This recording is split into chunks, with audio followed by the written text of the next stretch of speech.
Hi all, can you hear me? Good afternoon. My name is Ashwini Kumar. I welcome you and thank you very much once again for contributing to the success of this event. Before I going to introduce a second keynote speaker, I will just remind you that there is also 2 parallel sessions at the first floor. I think most of you have already known this. And then we'll have 10 minutes to settle down, maybe here or maybe at the first floor. Now I welcome Professor Das Neves to give his keynote speech. Professor Das Neves is Chief Scientist at European Food Safety Authority and also one of the co-chair of One Health high-level expert panel to the quadripartite. Thank you so much. Thank you. So a very good afternoon to all of you. And once again, thank you very much for the organizers for the invitation.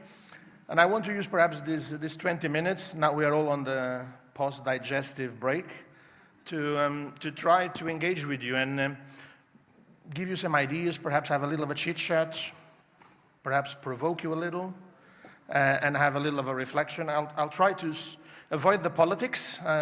Thanks that we had Tilly Metz early this morning. She said some of the things that perhaps I shouldn't say. But still try to get us thinking a little, and perhaps you can then have further discussions on that. And for that, I mean, just like the organizer in the morning, I also started by going to AI and trying to see what it looks when you tell them a room with lawyers talking about One Health and food safety. It looks like this. Since the meeting was law and technology, then we've changed the request, and it looks better. So I would strongly recommend people in law and tech to work together. You will look younger and slimmer. Still not much of a taste for the suits, but to say that the future is promising. But the One Health future, past or present, shouldn't really be that complicated. At the end, and avoiding Venn diagrams, I should have a disclaimer that I'm a little allergic to Venn diagrams. It's really about these 4 things: collaboration, cooperation, capacity building, and communication. And we heard already earlier today a member of parliament saying, coordination front, we're not there yet. Collaboration, well, hopefully after we bring law and tech people more into this business, we'll improve. Capacity and communication, a lot of efforts have been done in the last years, but we may not be there yet. I want to perhaps, before showing what has been done, just to get us a little, contextualize us a little. And I think we can agree that things are changing. And there are global changes that are affecting us. I won't go through the details here, 6 examples that I think we can agree are impacting the planet. They are impacting Europe. Across the Atlantic, we've sorted them all out since January, as you know. But here in Europe, we are feeling climate change. We are feeling changes due to war and forced migrations. We have problems of depletion of resources. We know about the pandemics.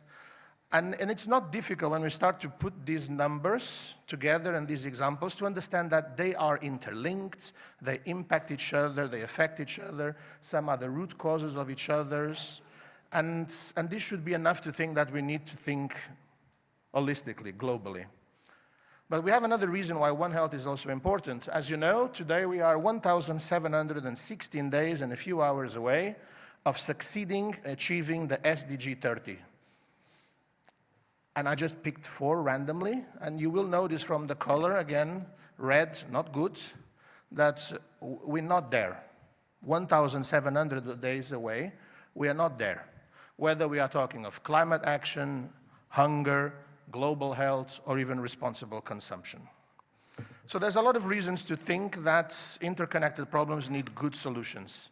And being the Chief Scientist of the European Food Safety Authority, you will not find it strange, a little of advocacy to say that food is really one of the best examples that connects all these dimensions. Climate, diseases, deforestation, all of them find their way to food. And I want even to highlight you probably won't be able to read the details of that on the right side. It's taken from the Global Risks Report of the World Economic Forum. The 10 biggest threats the planet will face in the next 10 years. And I think you will agree with me that no matter which one you pick, it either impacts food or the production of food is leading to some of those things happening, but most of them will be a mixture of different elements that I've just brought here today. Whether we're talking of extreme weather events, natural resources depletion, pollution, insecurity, even cybercrime and warfare. Don't need to go further than to think that you can have bioterrorism in food production systems, a matter of great concern that we're also paying a little more attention to now in Europe. So food is really a good example. And it's an example that politically we should take seriously also in Europe, because about 8% of the European population is not able to put a meal of fish or meat every 2 days on the table. This is one of the criteria to assess the level of poverty within the Union. So even in what is the richest continent of the planet, in the area of food and food systems and food availability, we have a problem. A problem not being made easier by the fact that we have climate change, new diseases coming into Europe, war, migration, you name it, you have it. And the solution for all of this, now you know what it is. It's One Health. That's the mantra. But let's also demystify a little about this One Health. First, it has a few challenges, and I want to bring you just a few of them. Personal take. So don't quote me too. Talking to lawyers, one should always be careful. Don't quote me too hard on it. But first challenge of unity. This is a problem for those of you who are fellow scientists. We get a little lost in this semantics and word etymology. What is the best definition of the concepts? And you know, we spent 20 years convincing politicians to think about One Health. We've succeeded with the help of the virus through BSEDS. And now they have, okay, we need One Health to solve problems. And now we scientists, but you know, One Health might not be truly encompassing, because planetary health could be a better solution. And the ecosystem focus is more strong if we include eco-health. And we get lost in this. And when we get lost scientists, then the other ones will fall out quickly. So we have still a challenge of unity when we come to One Health. When we bring some of the social science people, lawyers, policymakers, we get another challenge, complexity. This is how some colleagues working in regulatory affairs and in policy making try to explain One Health could work.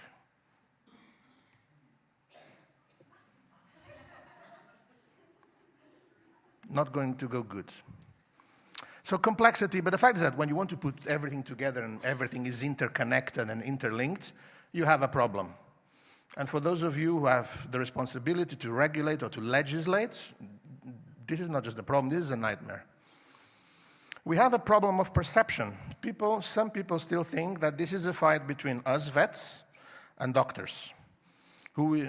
I'm a vet, so my line to take is we invented the term and we were the first ones, then the doctors, but we take care of humans, we are more important. We equally ignore the biologists and the ecologists. So it has been a little of a fight between these two fields that has also made it difficult to sell this to other disciplines. And at the end, really, the biggest challenge is, can we show that by using this approach, we actually solve anyone's problems? And if we cannot show this, then it's game over. So we need good low-hanging fruits to show that this way of looking into the issues, collaborating differently, cooperating differently, creating capacity and communicating with everyone in a smart way will actually solve someone's problems. Now, another one that is oftenly mentioned, that to work in One Health, you need to break down the silos. So here I have to tell, I don't really believe in breaking silos. Science is silo-oriented. We are becoming more and more specialized in the fields we work in. I mean, I'm a virologist, I'm a vet, and then I'm a virologist, and then I'm a DNA virology specialist, and I'm a herpes virology specialist, and I'm a wildlife herpes DNA virology specialist. And this is the way it is. And we exist in many of these silos. So breaking down may be a fight against failure or towards failure, but connecting them could be a better solution. And when you have so many silos that you want to bring into One Health, we may want to consider what would be the instruments needed to really make this connectivity work. And I've put a few here, and I left 2 out on purpose to see if you guys get to guess which ones. But we do need investment. There needs to be sufficient available funds to bring these bridges into reality. Because at the end, if you want 2 silos to work and you give them the same size of a cake, it's not going to work out. So perhaps over time, they will learn to do more with less, but that's not, as a first pitch, you don't tell them 10 million to you, 10 million to you, now you work together with only 10 million. Why? So there is the element of incentives, both positive and negative, and we talk a lot about this, for example, for changing patterns of consumption. There should be incentives, positive and negative. Taxes and taxation has been one of the considered ones. Better information, better innovation, connecting institutions in a different way, and inclusion. But there are 2 factors here that have been very often highlighted as an enabler and a barrier for silos being better connected. Anyone want to guess? It's in the title of your conference, so it should be easy. Law and technology. And technology being often mentioned, that technology, especially at the pace of innovation we are living in this world at these days, could really help these bridges to be built much quicker, sharing information, data streams, so on and so forth. And many of these ones are not so well connected because it's not legally possible. There are regulatory limitations. They live in different systems, in operational systems, in business models. So here, the regulator aspect, the legislator, could facilitate or force the bridges. So there is a role indeed for these 2 realms, these 2 disciplines that you are focusing on here today. And just to bring this into a little of a context, just to give you, again, coming a little closer to food safety, of course, this is not exhaustive, but some of the areas of regulation that, for example, are very linked to food systems and One Health. We have regulations on AMR, we have regulations in Europe on forestry, wildlife, environmental protection, biodiversity, food safety law, public health law, and phytosanitary regulations and legislation. I don't think anyone, even me not being a law expert, believes that we would just wrap all of this out and create a One Health legislation. I mean, I'm not a very believer of One Health replacing anything, but could there be, in the spirit of the legislator or in the spirit of the politician, a different way of thinking when regulating and legislating? And recognizing that when I develop a food safety regulation that may include how to produce different products in the European system, that may impact environment and biodiversity, which is probably regulated by some other law. We know that. And this is something that we get very often also from the business, of course, from the business partners who complain of an over-regulated system in Europe where to be able to apply to one thing, you need to follow up 450 different legal elements. And as you know, the Commission has taken this as a priority in the simplification, the omnibus initiatives.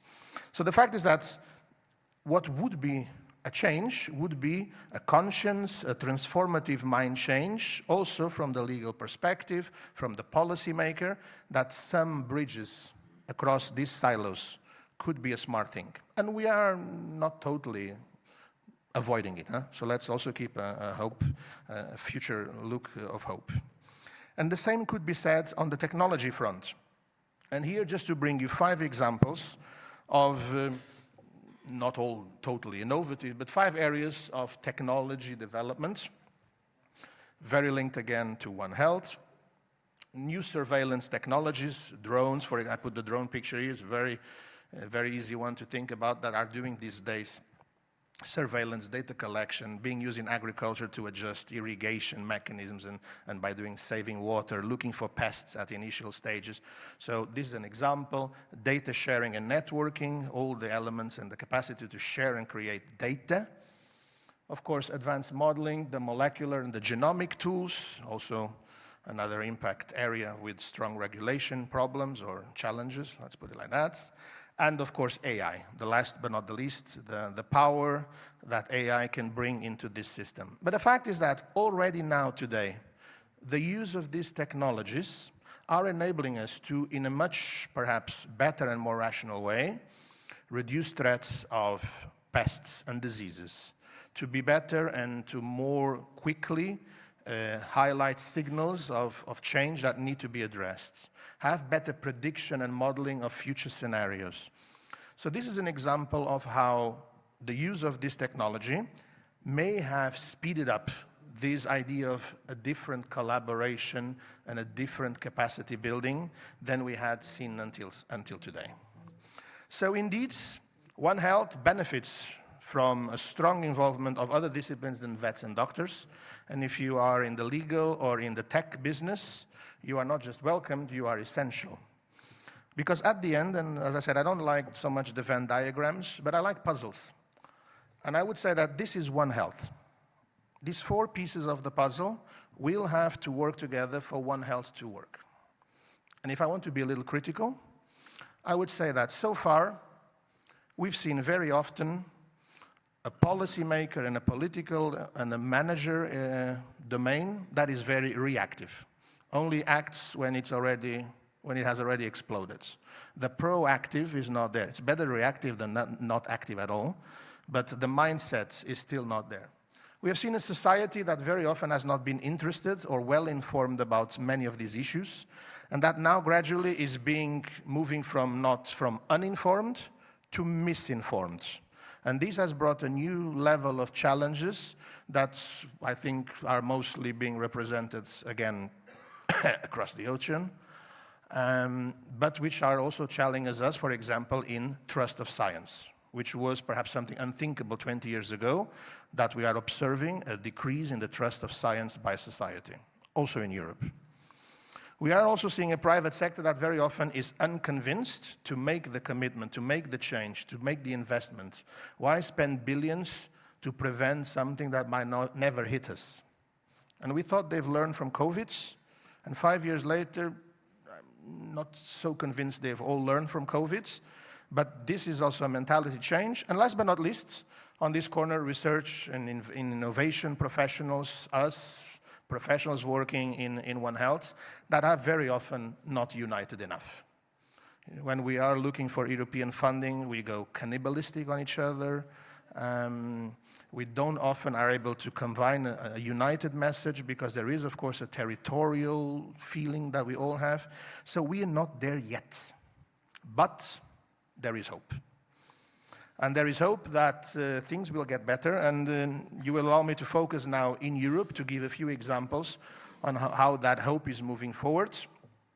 Again, you will excuse me that I start close to home, but to give an example, the European Parliament at the end of the COVID periods wrote that to avoid situations like COVID, European agencies should establish a European cross-agency task force dedicated to One Health to truly enable things to be done differently. And we followed quickly, and the 5 European agencies working closer to the remits of One Health, because also One Health is not the solution for everything in the planet, but for medicines, for foods, for the environment, for chemicals, and for diseases, it works. So the 5 of us got together, and just to give you an example of what that means, we're trying to do a lot of things. But one that we are doing, for example, is all the 5 of us, individually, our task is to provide scientific advice to the European Commission to be able to do their jobs. For the first time, we went all together on a topic. This was the first one, azole. It's an antifungal used in humans, used in agriculture, used in cosmetics. It's used in many ways, accumulates in the environment. It's nasty. And instead of sending 5 separate reports, me saying how bad it is for food, someone saying what it does for the environment, then the chemical people, we got all together to do this. We thought we would get it done in 7 months. It took 2 years. So there are some challenges. But now I think we've learned how to do it. And this provides policymakers a single document with a much more integrated view and approach, which we believe, to be seen, will allow them to legislate and to take managerial decisions in a smarter and better way for all these compartments, the environment, the food, the humans, and so on. I could not avoid, of course, to mention that we also see One Health making front stage in other areas. I know that in the last topic you already heard about the pandemic treaty. I will be diplomatically correct and not comment about it, but we have an article on One Health. Again, I will not say anything. But the spirit is there. How this article will translate into enforceable action, I understand someone more skilled in laws than me already spoke about this before. It's to be seen. It's an aspirational article. That said, it's the first time we even have an aspirational article somewhere in an international treaty, presuming it will pass now the vote at the end of the month. So it is a mindset change. When this started 4 years ago, we thought it would go very quick. And then I think this work, no matter how it ends now, was, I think, a good example to learn that One Health, when you go from words to action, it's not so easy. Because putting everything together is complicated. You have geographical differences, you have political differences, you have economical sensibilities. And at the end, the problem of the pandemic treaty was never this article, as some of you will know. Discussions are in other areas. But this article ended up being a little on the table as a ping pong that was a good excuse to keep the show running. But it's there. And in the mindset of transforming the way we collaborate, we cooperate, and we build capacity, this is a huge milestone. Finally, just to let you know that in Europe, we have several examples of One Health making it to the policy and to the political stage with hopes that it materializes in real action, from words to action. And just to give you a few of these examples, already here for the oldest one, I think chronologically, we have the European Global Health Strategy published in 22 by DG Santé, which embodies already the One Health approach, a lot still in the AMR, but recognizing its validity elsewhere. We have the Quadripartite Joint Plan of Action. This is the document put together by the 4 organizations, to which the 30 of us, as you know, I'm also the co-chair of the One Health high-level expert panel, group of 30 scientists around the planet, now actually of a very broad diversity of disciplines. We have the virologists still, but we have philosophers, we have economists, we have lawyers, and Jean-Luc, that is in the committee here, is one of those. So a really diversified group of people that are supporting the Quadripartite to make sure that that plan has a chance to be implemented in real life, in real places. Not just in Geneva and in Rome. It's very easy to implement in Geneva and Rome and in Brussels, but in the grounds. We have there the cross-agency task force I mentioned. You may be aware that the European chief advisors of the European Commission that advise the President Ursula von der Leyen have issued a One Health advisory report last November. This is an advice on how to implement a stronger One Health governance within the European Union with very specific, 6 very specific measures, 5. The first one was to endorse the One Health definition. 5 very specific examples on how to create a better governance, better surveillance systems, better science, One Health science approaches. We have the International Intergovernmental Panel on Biodiversity and Ecosystem Services, who has delivered at the month of December its Nexus report. This is a report showing how biodiversity, foods, water, climate, and health are all interconnected, and giving very specific examples that are already working on the ground, or very specific examples on why it's not working and what should be done. And this was, it's not European, but it has been strongly endorsed by the European Commission. I think Tilly Metz already mentioned that my commissioner, Oliver Varelli, has received the mission letter, clearly stating that One Health will have to be his business, and he's acting on it. And last but not least, as you know, in the agriculture world in Europe, we are now preparing to implement the future vision for agriculture, a new agricultural policy for the Commission. And if you go into the document, you will see that through a lot of, I think, advocacy and goodwill, we've managed to put in the premises for this vision a clear notion that the One Health approach, this way of connecting things together and seeing the problems in a different way, needs to be at the bottom of whatever a new agriculture policy will look like. Again, aspirational like in the pandemic treaty, but it's there. We will see how it translates as we go along throughout this year. So this is what I wanted to share with you in terms of a few, perhaps challenging a little about, we're not there yet with this concept, but more than just trying to coin it as another solution, it's really a transformation of minds, perhaps of hearts as well, on how we look into problems, which many of them are not new, but that perhaps by looking at them differently, talking to different people, making sure the doctors don't just talk to the vets, but actually talk, and I mention a lot about lawyers and techs. There's another people that I usually speak a lot as being the saviors of One Health, journalists. Because when they understand this business, they get the message quicker than I'll ever, but when they get it wrong, so this transformation may be the best way to ensure it works. Now, I tried to convince you for the last 25 minutes that this is the way to go. But in EFSA, every year we get 120 trainees. This is the next generation of toxicologists, doctors, vets, lawyers. We get trainees in every discipline, in the legals, in the human resources, in the IT. And perhaps I want to show you as the last proof of concept that they can, in 3 minutes, convince you much better than I've managed in 25. And if the video works, you get to listen. We, the youth, are the risk assessors and risk managers of tomorrow. We're here to demand the changes we need to build a better future, more sustainable and more inclusive. 20 years ago, we faced the mad cow crisis.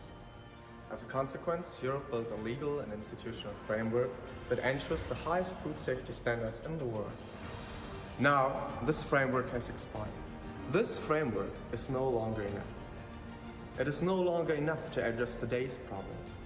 We need to address future problems, and therefore, we need a new framework.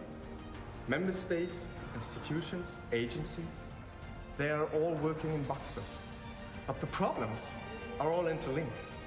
The One Health approach must become central to all food policies and risk assessments if we want to ensure a sustainable food system in all its dimensions. However, the One Health approach is only known at the higher academic and policy-making level, not yet by the general public or the professionals who should apply it. Therefore, we have to integrate One Health in our everyday life and make it operational. Europe needs to engage with the wider public instead of talking mainly with lobbyists and advocacy groups.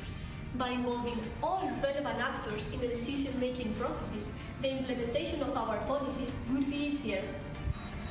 Conditions for strengthened and expanding cooperation have never been better. We have advanced tools and technologies, but they remain underexploited. Let's take them to their maximal potential. We are asking you for a real change. We need legally binding measures and not only recommendations. The current policy framework is no longer sufficient, and it's now time to change it, to enable us to tackle the future challenges that we have ahead. And it's not under a remit cannot be an excuse for inaction. What are we waiting for? Let's do it now. So there you go, from their voices, and they make it clear they need legal and tech people, so they are counting on you. Let's do it now. Thank you very much.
Just a short housekeeping announcement. I've just been told we have 10 minutes before the WHO panel will begin in this room.